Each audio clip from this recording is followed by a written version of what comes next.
Many of you listening to me know what it's like to lose everything. You know what it's like to hit rock bottom. You know what it's like not to be supported. You know what it's like to be lied on. You know what it's like to experience emotional, relational, and psychological trauma. And it changes you because you don't know what you are made of until you have gone through something. Don't let the outside interference stop your growth. Where you put your energy, where you put your attention, where you put your focus is going to determine what you see. And that is the most fascinating and the most important thing you have to understand about the way that your mind works. It's called the reticular activating system. Your mind is literally designed to pay attention to the things that you notice. Rectify in yourself. Believe in yourself. Keep that faith in yourself.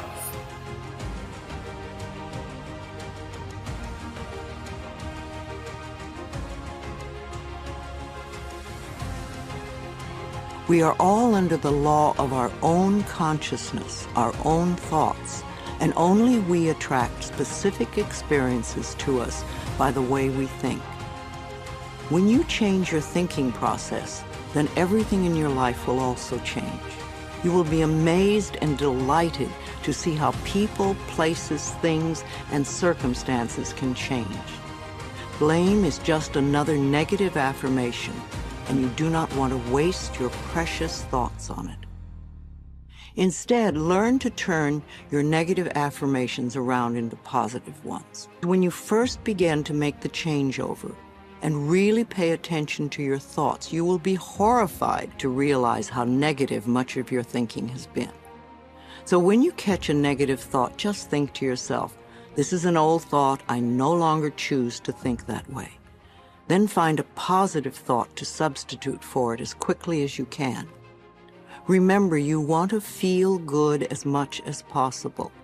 Thoughts of bitterness, resentment, blame, and guilt make you feel miserable.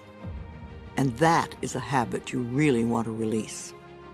Another barrier to having positive affirmations work is feeling not good enough, that you don't deserve to have good in your life. If that is your issue, then you could begin with the section on self-esteem. You could see how many of the self-esteem affirmations you can memorize and then repeat them often. It will help change that worthless feeling atmosphere you might be carrying around to one of self-esteem and self-worth. Then watch your positive affirmations materialize. Affirmations are solutions that will replace whatever problem you might have. Whenever you have a problem, repeat over and over, all is well, everything is working out for my highest good, out of this situation only good will come, and I am safe. This simple affirmation will work miracles in your life. I would also like to suggest that you do not share your affirmations with others who may poo-poo these ideas. When you are just getting started, it is best to keep your thinking to yourself until you have achieved your desired results. Then friends will say, oh, your life is changing so much, you're so different, what have you been doing? And then you can explain. Go over this section several times until you really get the principles and can live them. Also zero in on the sections that may have the most meaning to you and practice the affirmations. And remember to make up affirmations of your own. The first affirmations for you to use right now are, I can do it. I can feel good about myself. I can make positive changes in my life. And you see, every time you try to go back, you can't do it. You can't do it. And the ingredients that make for a no-limit life are 5, in my opinion. The first is quality rather than appearances. You begin to change your thinking from appearances and how things look and how other people view me, okay? Because every time you find yourself upset in life about anything that anyone else has said, what you're really saying is what you think of me is more important than what I think of me. So you change from appearances to what I call quality thinking. Quality. What is the quality of my life? Rather than how does it appear to others? Now, do you tell yourself that because my friends don't like me, that means there's something wrong with me? No, that's what you have to learn. That another person's opinion is just that. It's their opinion, and that's all it is. Every time you are upset, or your children are upset, because of what somebody else says about them, including their peers, what you are really saying in that moment, and this is really important, what you're saying is, what you think of me is more important than what I think of myself. And you must never give anybody that kind of power and control over you, because they will always have it. The funny part about approval, for those of you who really want it, now I'm here to tell you that I like approval. I enjoy it. I find it one of the most exciting things in the world. I like it when people read my books. I love it when people applaud. I like it when people tell me nice things and all. I like approval. I'm the first one to admit it. What I don't do is I don't need approval.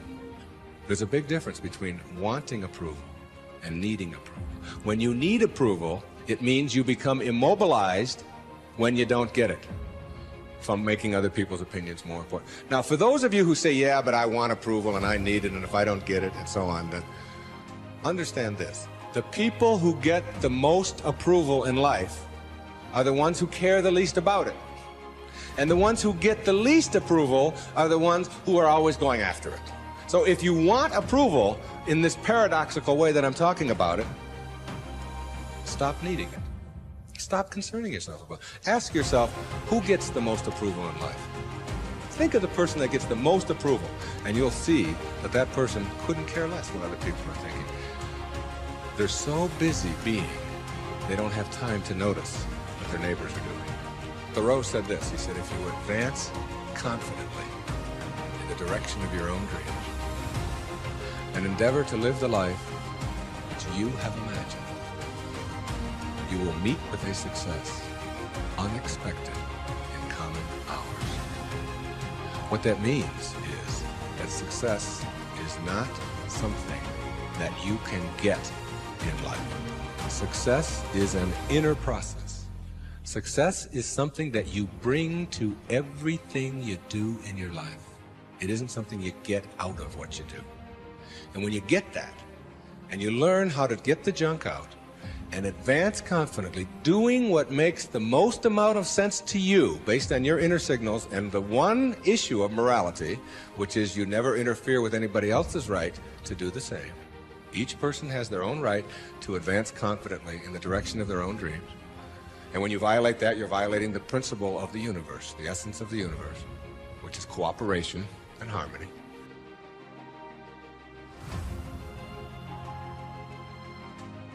When things get crazy, make sure that you don't get crazy too. Keep your emotions in check. Stay calm. There's going to be things that go on that are out of your control. The worst thing you can do is let something that's out of your control control you.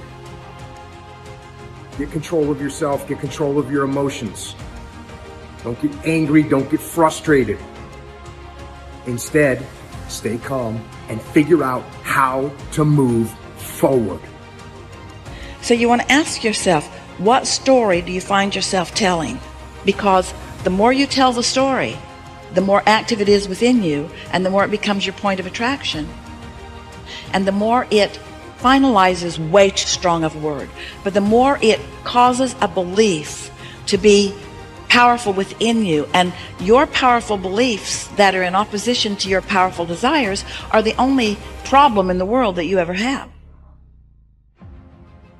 Your subconscious mind is extraordinarily powerful, and its job is to keep you consistent on the outside with your commands on the inside. Burdens are what age us. They drag down our spirits. We can change the world. Just for a moment, close your eyes and connect with that part of yourself. If each one of us would practice getting in touch with the treasures within us on a daily basis, we could literally change the world. And as Joseph Campbell said, life is a wonderful, wonderful opera, except that it hurts. So the question is, do you see it as the beautiful opera? Or do you just pay attention to the pain?